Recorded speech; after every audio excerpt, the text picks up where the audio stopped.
والسلام عليكم واهلا بكم في فيديو جديد، اتمنى يكون مفيد. معكم محمد فضل، والنهارده جاي اتكلم عن حاجه جديده في القناه. الخمسة ستة اللي بيتابعوني اهلا بيكم مبدئيا، وده برنامج جديد قررت اسميه برنامج الحديد.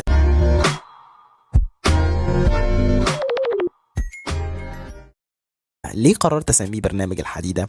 طبعا كلنا عارفين اعزائي الصغار ان الحديده دي هي الايه، هي الميكروفون. تمام، وبما اني بتكلم في الميكروفون فقررت اسمي برنامج الحديده. الموضوع بسيط جدا، مش ما فيهوش اي ابداع يعني. بس اللي معايا دي بقى، اللي معايا دي حديده حرفيا، يعني هي مش ميكروفون، لا هي حديده فعلا ملهاش لازمه. تمام. ليه بقى؟ لان الميكروفون ده انا جبته من سنتين. تمام، الميكروفون ده كان ثمنه حوالي 300 جنيه من سنتين، فكان ده بالنسبه لي مبلغ يعني، قعدت احوش له عشان اجيبه وكده يعني، لما ابتديت على اليوتيوب وما كملتش وفشلت وحاجات كده يعني. المهم الحديده دي بقى، بعد ما جبتها، او اللي هو كان ميكروفون تمام. اشتغل مره مرتين وكان صوته معفن جدا، وعشان تعرفوا كان صوته معفن قد ايه ارجعوا شوفوا اول فيديو عملته، كان حاجه قذره جدا يعني. تمام، وكان صوته وحش قوي. فبعديها ما اشتغلش، يعني هو اشتغل مرتين بصوت معفن وبعدها ما اشتغلش. تمام، فهو بيه حرفيا حديده، واتضحك عليا فيه وما علينا يعني، ربنا يسامح الراجل اللي باهولي. فانا عملت ايه بقى بعدها بفتره؟ جبت مايك بويا. تمام، وبويا معروفه يعني مايكاتها كويسه. تمام، وكان رخيص على فكره، اعتقد يمكن كان ارخص من الحديده دي يعني، كان يمكن ب 200 جنيه حاجه زي كده، 150 حاجه زي كده يعني. هتقولي طب هو فين المايك البويا ده؟ هقول لكم بصوا اهو، ادي المايك. شايفين الابداع؟ في هنا دماغ شغاله مش بتنام، معروفه. تمام، المايك اهو. تمام، لزقته بايه؟ ببلاستر. طبعا انتوا هتبتدوا تلاحظوه في الكاميرا، البلاستر اهو. تمام، وامسك كده يعني كده اهو، كده مش باين، شوف يعني الدنيا حلوه.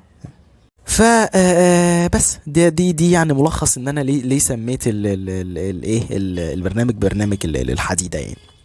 طب انا جاي اتكلم عن ايه بقى في الحديده بتاعتي النهارده؟ جاي اتكلم عن، يعني هو عموما فكره البرنامج هتبقى عباره عن شويه خواطر كده بتجيلي لما اشوف حاجه، او لما اقرا عن حاجه او كده، او معلومه في دماغي حابب اقولها فهطلع اقولها. هتقولي طب وانا اسمع لك ليه يعني؟ انت مين عشان اسمع لك؟ اقول لك ولا حاجه يعني، مش مضطر تسمع، ممكن تقفل عادي، ولا تعمل لايك ولا شير ولا سبسكرايب ولا الهجس ده خالص، وريح دماغك واطلع يعني. تمام، بس انا فاضي وانت فاضي، فيعني اسمع، ايه المشكله؟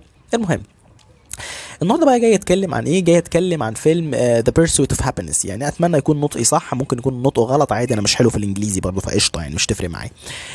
جاي اتكلم بقى عن ايه بالتحديد في الفيلم ده. الفيلم ده انتوا عارفين يعني هو بطولة ويل سميث وكان طالع بشخصية اسمها كريس جاردنر، والشخصية دي شخصية يعني حقيقية وموجودة في الحقيقة، والفيلم ده يعني بيسد ان ترو ستوري يعني. طبعا هتبقوا سامعين صوت الدوشه اللي حواليا وبتاع، ده طبيعي لان انا فاتح الشباك هو اللي جايب لي ضوء من هنا، فده طبيعي. هتلاقوا كمان ان انا عيني احيانا بتبص كده واحيانا بتبص كده، لان انا احيانا ببص للشاشه واحيانا ببص للكاميرا، لان انا بصور بالموبايل بالكاميرا الاماميه بتاعه الموبايل، واكيد يعني مش هجيب كاميرا بروفيشنال، لان انا عامل في المايك كده. في حد عامل في المايك كده يجيب كاميرا بروفيشنال؟ يعني ده كلام مش منطقي، فايه بصور بالموبايل. المهم، جاي اتكلم بايه بالتحديد عن الفيلم ده؟ جاي اتكلم عن بوينت كده هتوصل لك في اخر الفيديو. انا هحاول بقدر الامكان اختصر قوي، هحاول انجز قوي بحيث توصل لك البوينت اللي انا عايز اوصلها لك، عشان هي مهمه جدا يعني. سريعا كده سبويلر اليرت، يعني هقول احداث الفيلم سريعا قوي عشان في بوينتس معينه عايز اوصلها عشان تقودنا للبوينت الاساسيه اللي انا جاي اتكلم عليها، واللي اعتقد هتفيدك جدا. القصه سريعا، واحد اسمه كريس جاردنر، يعني كان مجتهد وشاطر وهو صغير، لكن لحظه السيء عمل صفقه خاطئه كده، اشترى مجموعه كبيره من الاجهزه. جهاز كده اسمه بون سكانر، جهاز طبي بيستخدم استخدام ما مش مهم نعرفه، وحاول يبيع الاجهزه دي، ولكنه للاسف فشل لان الجهاز كان ثمنه غالي شويه بالنسبه للقيمه اللي بيقدمها الجهاز. بالصدفه قابل زميله كده وهو ماشي، زميله ده كان بيشتغل في البورصه وراكب عربيه فيراري، بيقول له ايه ده انت ركبت العربيه الفيراري دي ازاي؟ قال له بسبب شغلي في البورصه، وان شغلي في البورصه ده محتاج ان انا اكون بعمل علاقات كويسه، ومحتاج يكون انا بتعامل مع الارقام كويس، وهو كان شاطر في الاثنين يعني، كريس جاردنر كان شاطر في الاثنين.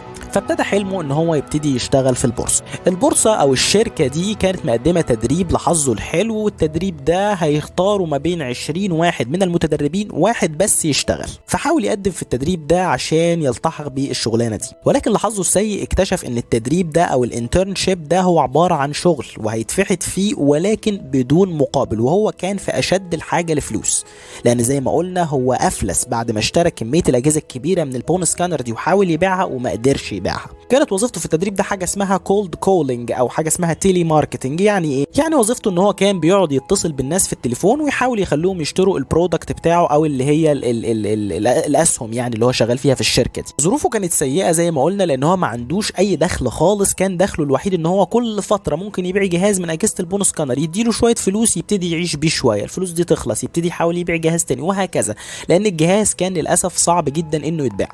ظروفه بقت سيئه جدا، انفصل عن مراته وبقى عايش هو وابنه لوحدهم، واتمرمط هو وابنه ونقل من شقته اللي هو قاعد فيها لشقه تانية اصغر جدا او نقدر نقول هي عباره عن اوضه مش شقه، عشان هو ما كانش قادر حتى يدفع الايجار. وكان بيتمرمط، كان يصحى الصبح يروح يودي ابنه الحضانه، بعديها يروح على التدريب وكان لازم يخلص في وقت معين، بعد كده يرجع ياخد ابنه من الحضانه ويركب مواصلات ويرجع تاني على السكن اللي هم قاعدين فيه. وطبعا احداث الفيلم بتبين لك قد ايه هو كان متمرمط ويعني حرفيا مسحول وما كانش لاقي ياكل ولا هو ولا ابنه، كان حاجه محزنه جدا. المهم في مره من المرات جهاز من اجهزه البون سكانر ده اتباع وكسبه حوالي $250 وده مبلغ كبير، فابتدت الدنيا تفتح في وشه شويه والدنيا بقت حلوه، ولكن للاسف تاتي الضرايب وتاخد كل الفلوس دي ويرجع تاني على الحديده. هو اوريدي كان على الحديده بس رجع تحتيها الحقيقه. هوب وهو ماشي في الشارع بالصدفه لقى جهاز من اجهزه البون سكانر اللي كان ضايع منه في حدث من احداث الفيلم، وخده وحاول يشغله، ولكن للاسف الجهاز كان بايظ وبالتالي الجهاز معرفش يبيعه. رجع البيت بعد ما لقى الجهاز ده، ولكن لقى الراجل طرده من البيت لان للاسف هو ما كانش قادر يدفع الايجار زي ما قلنا، وللاسف اضطر هو وابنه يروحوا يناموا في حمام محطه مترو. وعلى فكره الحدث ده حقيقي، يعني كريس جاردنر الحقيقي عمل كده ونام فعلا في محطه مترو،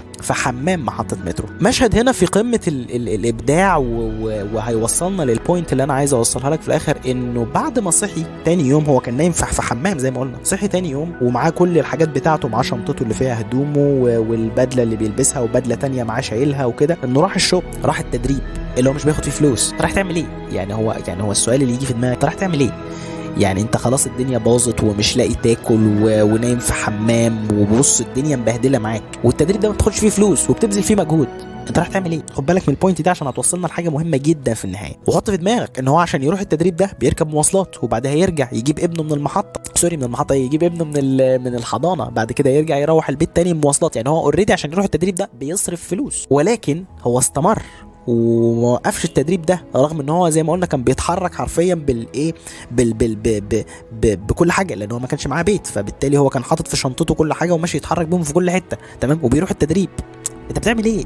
جه بعديها حاول يروح هو ابنه حاجه زي ملجأ كده، بس للاسف الست اللي هناك قالت له احنا هنا بناخد الستات والاطفال بس، وانت راجل فانت مش هينفع تخش. في ملجأ تاني انت ممكن تروحه، بس خد بالك الملجأ ده بيفتح في ساعه معينه وبياخد عدد معين من الناس وبعد كده بيقفل، مش بياخد على اكتر من العدد ده. المهم راح هناك وعمل خناقه لحد ما دخل المكان ده وبيت فيه اليوم ده. بعديها تاني يوم صحي ولبس وراح التدريب. نرجع تاني لنفس البوينت، انت مش لاقي تاكل وهتدفع مواصلات ورايح وجاي، انت بتروح تعمل ايه؟ انت مش بتاخد فلوس. هو مستمر. برجع اذكركم ان هو كان معاه جهاز بون سكانر اخير كان بايظ وكان بيحاول يصلحه. راح عمل حاجه غريبه جدا، راح اتبرع بالدم. وهناك في امريكا لما بتتبرع بالدم بيدوك فلوس مبلغ عبيط جدا، مثلا $4 $5 حاجه هبله قوي. خد الفلوس دي وراح جاب حاجه كده زي لمبه للجهاز عشان يصلحه، وصلحه وباعه فعلا. وهو خلال الاحداث دي هو برضه بيروح التدريب وبيجي من التدريب وما بياخدش اي فلوس وما بياخدش اي مقابل. والتدريب ده هم عباره عن 20 واحد هياخدوا منهم واحد بس، يعني احتماليه ان هو يشتغل ضعيفه جدا. وكان عنده ازمه في التدريب ان هو مضطر يجيب ابنه من الحضانه ويروح بيه بسرعه للمكان اللي هم ساكنين فيه، لان المكان ده زي ما قلنا بيفتح عدد ساعات معين وبعديها بيقفل، فهو لازم يروح بدري، فبالتالي كان بيضطر يروح من التدريب بدري، فبالتالي ما كانش بيقدر يشتغل عدد الساعات اللي بيشتغلوها بقيه المتدربين معاه، فبالتالي فرصته في النجاح او ان هو ياخد الشغلانه بتقل. ومع ذلك كان بيروح التدريب. لما صلح اخر جهاز بون سكانر معاه وباعه بقي معاه فلوس، وبالتالي قدر يروح يقعد في مكان افضل شويه. المهم في نهايه التدريب كانوا عاملين لهم امتحان كده، والامتحان ده مش نجاح وسقوط، هو امتحان للتقييم فقط. الامتحان ده كان معتمد على شغلهم في التدريب يعني، ومعتمد برضه على كتاب كده كان مفروض خدوه في اول التدريب عشان يذاكروه. باي ذا واي هو كان بيذاكر كويس قوي، ان هو وسط الظروف دي كلها كان بيستغل اي وقت كده يروح فاتح الكتاب وقاعد يذاكر، واحداث الفيلم بتبين لك كده. خد بالك هو واحد مش لاقي ياكل، مش لاقي يشرب، مش عارف ياكل ابنه، مش لاقي مكان يعيش فيه، وبيروح تدريب ويشتغل من غير فلوس وبيذاكر، ودي حاجة برضه من غير فلوس ومن غير مقابل. في نهاية التدريب دخل امتحن، كان الامتحان بالنسبة له سهل جدا لان هو كان بيذاكر زي ما قلنا كويس قوي. المهم خلاص راح اخر يوم في التدريب وهو في حالة كده من الثبات، واحداث الفيلم ومشاهد الفيلم وتمثيل ويل سميث بيبين لك كده ان هو كان في حالة كده من ان هو ولا هو مبسوط ولا هو زعلان، وخلاص ده اخر يوم ورايح عادي تمام. راح قال له بس معلش المدير عايزك وبتاع. دخل للمدير، وده المشهد الاخير اللي انا يعني ممكن اعرضه لكم هنا تشوفوه. كان بيقول له ان انت اشتغلت معانا، وقال له جمله يعني هي مؤثره جدا لو انت شفت الفيلم. قال له was it easy as it looked، يعني هي سهله كده زي ما انت كنت شايف. قال له لا. Was it as easy as it looked?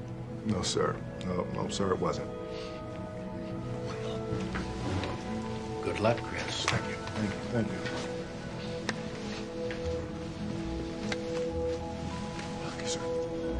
في اللحظه دي وهو بيقول له كده، يعني انت بتراجع كل اللي حصل له وكل المرار اللي ماشي بيه وكل القرف ده في انتظار حاجه غالبا ما كانش هياخدها.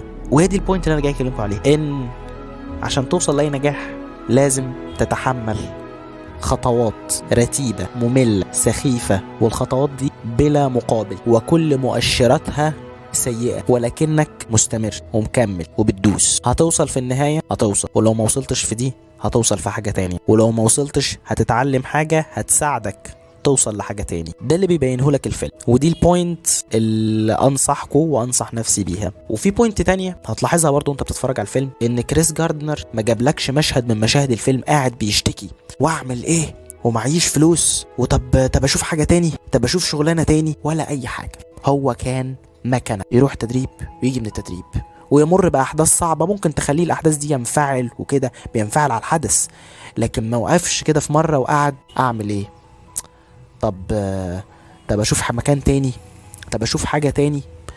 ما جابلكش برضو في الفيلم إن هو مثلا وهو ماشي هوب راح كسب جايزة ب1,000,000 جنيه صدفة، مفيش الكلام ده. ده كان ماشي في شغلانه ممله، يعني حاجه قمه البيض بصراحه وسخيفه جدا ومفيش اي دخل منها، ومع ذلك هو ماشي ومستمر ومكمل. ودي كانت حلقه النهارده عن فيلم The Pursuit of Happiness.